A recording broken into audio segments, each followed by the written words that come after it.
Di sebuah desa di daerah Sumatera Utara, hiduplah seorang petani bersama ibunya bernama Toba dan ibu Toba. Toba bermimpi buruk sekali. Dalam mimpinya, ia diterkam oleh seorang harimau. Ia pun langsung terbangun.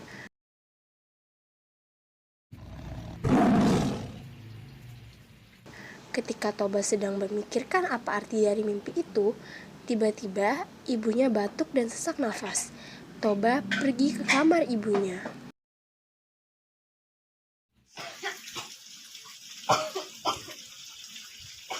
Ibu kenapa? Anakku, ibu tidak apa-apa. Ibu hanya sesak nafas dan batuk biasa saja. Jangan khawatir. Tapi batuk dan sesak nafas yang dialami ibu semakin parah. Tadinya batuk biasa, menjadi batuk berdarah. Tidak ibu sampai sakit ah. Anakku, tolong ambilkan ibu minum. Baik ibu.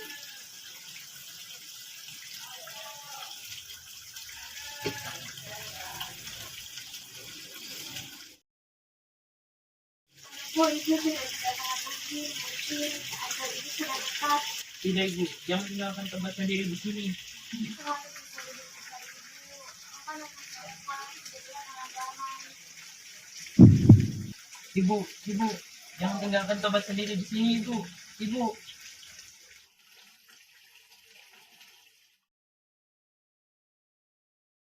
Kini, ia hidup seorang diri dan rajin bekerja. Walaupun lahan pertaniannya tidak luas, di suatu pagi yang cerah, Toba pergi memancing di sungai. Lama sekali dia menunggu hingga ia putus asa. Beberapa saat setelah kailnya dilemparkan, kail tersebut bergoyang-goyang. Lalu, ia segera menarik kailnya. Toba mencari kayu bakar untuk membakar ikan yang ditangkapnya hari ini.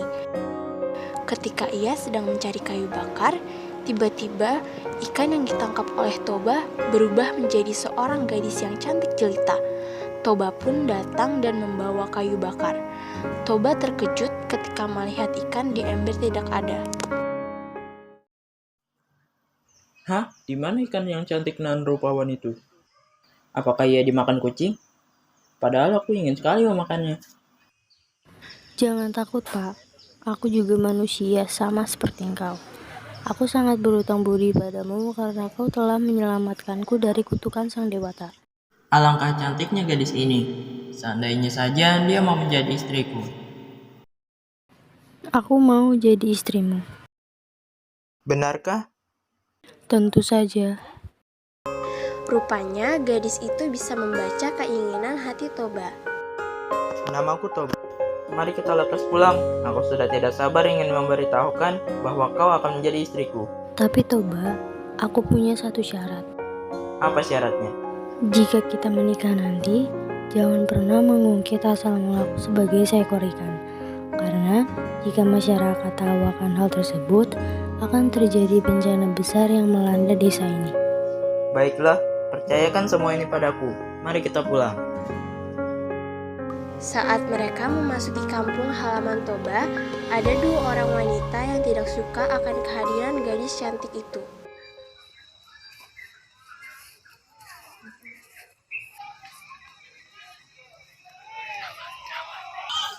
Hei Inul, kau tahu tidak siapa gadis yang bersama Toba itu? Mana aku tahu, coba kau pikir mana ada gadis cantik yang bersama Toba. Lalu, kenapa mereka bisa bersama? Paling dia guna-guna agar tertarik padanya. Kau kan tahu si Toba itu bupuk alias bujang lapuk. Oh iya ya, pintar kali kau ini. Mereka pun pulang ke rumah dan menjalankan kehidupan mereka layaknya sepasang suami istri. Toba merasa bahagia dan tentram. Setahun kemudian, kebahagiaan Toba dan gadis cantik bertambah karena gadis cantik itu melahirkan seorang anak laki-laki dan diberi nama Samosir. Samosir tumbuh menjadi anak yang sehat dan kuat, tetapi sangat nakal. Ia mempunyai kebiasaan aneh, yaitu selalu merasa lapar, dan ia juga selalu membuat jengkel kedua orang tuanya, karena ia tidak pernah mau membantu pekerjaan kedua orang tuanya. Bu, di mana makan siang untukku? Tadi sudah kusiapkan di meja. Samosir, kemana makanan tadi? Sudah kuhabiskan, Bu. Kan aku ini masih dalam masa pertumbuhan. Sebenarnya aku masih lapar. Tetapi sudahlah, aku pergi bermain dulu, Bu. Samosir, ini selalu saja mau menjaga dia. Saya ini lapar, Bu. Sabar ya, Kak. Ternyata dia hanya anda satu-satunya yang karena masalah situasi dan membuat emosi. Ya sudahlah, buatkanlah saja. Saya makan lagi. Baiklah, aku akan buat. Toba masih bisa menahan kesabaran, namun kesabaran seorang itu pasti ada batasnya. Ibu di dapur sedang menyiapkan makanan untuk suaminya, sedangkan anaknya Samosir sedang asyik bermain dengan teman-temannya di depan rumah. Samosir, bantu ibu nak.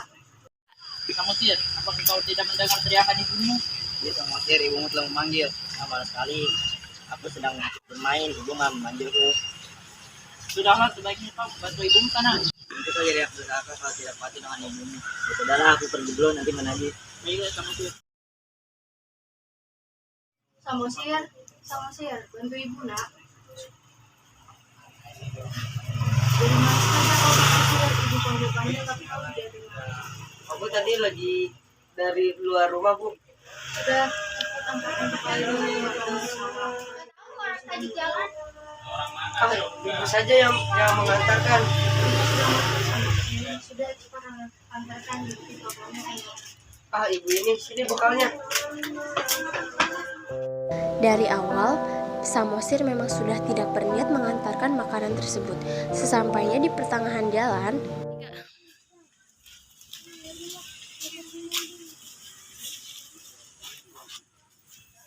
Ada, jalan kasar saja membuatku lelah. Lebih baik aku memakan bekal bapak saja.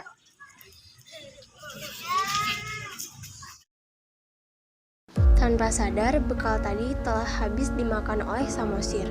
Lalu dengan perasaan tak bersalah, Samosir pun pulang dan melanjutkan permainannya. Bapaknya yang sudah kepanasan dan kelaparan menunggu memutuskan untuk pulang. Sesampainya di rumah, Sabar kali ya. Enak kali kalau makan itu. Samosir, kau kemanakan semua makanan ibumu? Sudah aku habiskan lah, Pak. Dasar anak ikan. Takut sekali kau.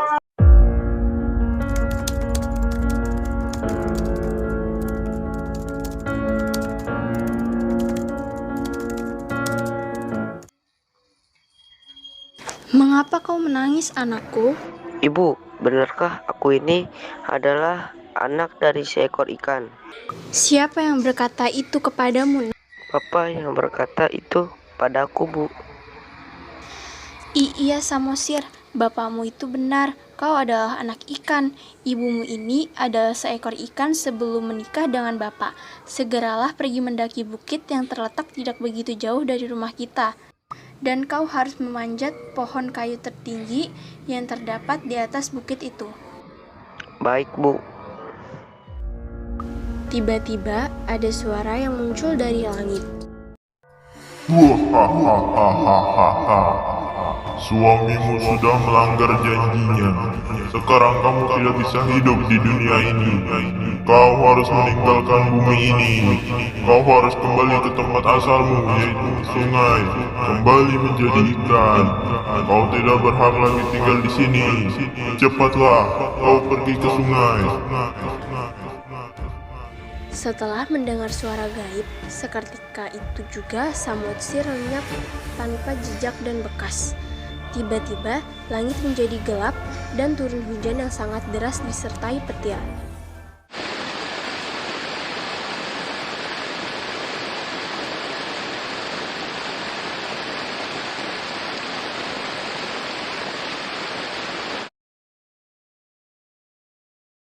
Ada apa ini? Aku tidak tahu, tidak biasanya hujan deras seperti ini. Aku rasa akan ada bencana yang sangat dahsyat menimpa desa kita. Ya benar, ayo kita pergi ke tempat yang lebih tinggi. Ayo cepat.